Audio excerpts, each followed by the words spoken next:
sebenarnya memulai dengan pernyataan bahwa tahun 2020 itu lebih elegi sifatnya ya. Jadi nyanyian yang agak sedih sebenarnya untuk hukum. Karena kalau kita bicara soal aspek-aspek hukum, kan sebenarnya hukum itu salah satu esensi paling besar itu berkaitan dengan demokrasi dan berkaitan dengan hak asasi. Dan di level itu saya melihat bahwa ada problem besar.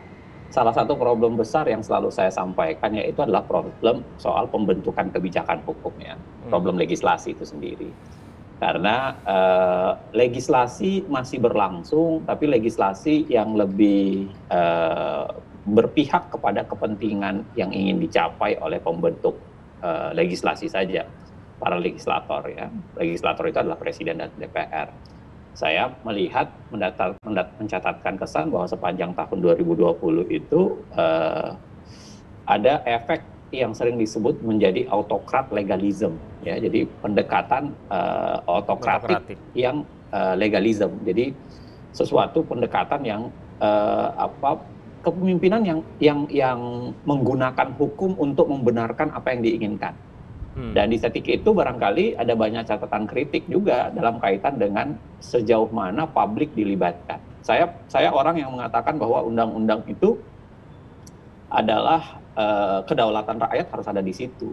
Dalam artian harusnya melalui sebuah proses aspirasi, proses yang transparansi, proses sosialisasi, proses aspiratif dan lain-lain sebagainya. Tapi kebanyakan undang-undang itu hilang, khususnya undang-undang yang berkaitan dengan kepentingan ekonomi tertentu ya. Saya nggak tahu, nanti teman-teman ekonomi barangkali bisa membahasnya dengan detail. Tapi saya sekedar mencontoh misalnya undang-undang Minerba, lalu kemudian undang-undang KPK penghujung tahun 2019, dan kemudian sampai undang-undang Cipta Kerja. Nah, itu catatan saya yang pertama. Yang kedua sebenarnya kalau dalam kaitan dengan pemberantasan korupsi, saya melihat pemberantasan korupsi nyaris jalan di tempat, ya, nyaris jalan di tempat. Kenapa nyaris jalan di tempat? Sebenarnya sinyal ini sudah kita nyalakan di penghujung 2019 karena kemudian ada pembunuhan KPK, ya, dan pemilihan ketua KPK yang tidak terlalu menarik. Nah, tapi memang ada fakta di akhir tahun 2020 KPK kemudian kelihatannya bekerja. Nah, itu yang harus kita analisis baik-baik ya. Betulkah itu karena KPK bekerja atau karena sisa-sisa sistem di dalamnya masih bekerja? Itu menarik, pertanyaan yang barangkali menarik. Apakah memang karena kerja KPK baru ya, yang saya pernah tulis di sebuah harian itu KPK new normal gitu. Apakah kerjanya KPK baru ini ataukah sebenarnya sisa di dalam? Ya.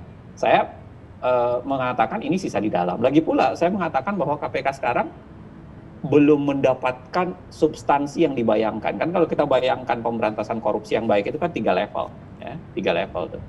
Level 1 adalah mengungkap perkaranya, level 2 membawa semua yang berperkara ke proses penegakan hukum, dan yang ketiga adalah mengeluarkan resep yang cespleng gitu, ya, resep yang cespleng supaya kejadian serupa tidak terjadi lagi.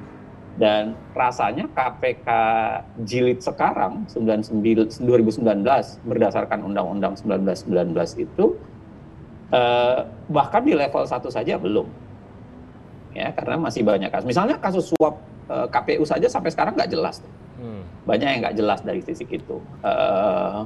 Suap di Kemendikbud yang tiba-tiba dipindah ke polisi, banyak lagi, ya. Sampai sekarang pun saya juga bingung misalnya kenapa KPK tidak berani menerapkan pasal 2 ayat 2 untuk Mensos dan maupun Menteri KKP. Saya bukan pencinta hukuman mati ya, saya penolak hukuman mati, tapi maksud saya mengancamkan dengan pasal 2 ayat 2 itu adalah bagian dari penjeraan hukum. Karena dilakukan di masa keadaan krisis. Dan itu tidak dilakukan. Artinya apa? Di level 1 saja KPK belum bekerja secara baik. Apalagi di level 2, membawa semua orang yang bermasalah ke penegakan hukum. Ya.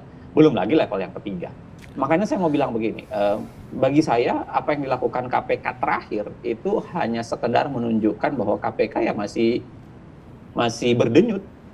Masih berdenyut, bahwa ada denyutnya KPK. Tapi dan kalau kita analisis statement Anda tadi, Anda agak a priori karena itu jangan-jangan bukan bukan kerja sistematis, tapi kerja parsial yang dilakukan oleh sebagian dari mesin KPK yang masih menganut